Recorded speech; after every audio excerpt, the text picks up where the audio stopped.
Madame Veil, on assiste à une espèce de béatification. Si j'étais italien, je dirais Santa Subita, comme certains ont dit lors de la mort de Jean-Paul II, Santo Subito. Je ne vois pas très bien en quoi, si ce n'est la loi qui porte son nom et qui est plutôt imputable aux dirigeants de l'époque, dont elle était finalement le grand commis.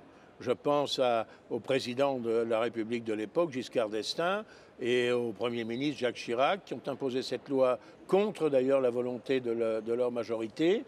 Je me souviens que lorsque cette loi sur l'avortement organisé dans les hôpitaux français a été votée, Madame Veil avait dit que l'avortement restait un drame dont les femmes devaient être dissuadées.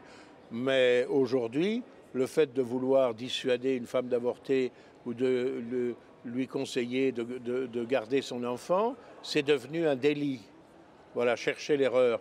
Je ne puis m'empêcher de penser aux centaines de milliers, aux millions d'enfants français qui n'ont pas vu le jour, et ce n'est pas seulement de la faute de Mme Veil, hein, et du terrible problème démographique de notre pays, qui, conjugué à l'immigration massive, est un des deux facteurs principaux de la submersion qui se prépare.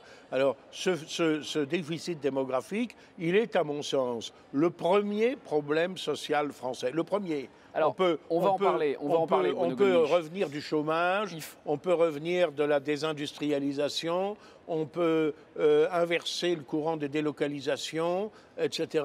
On ne se remet pas d'une mort démographique.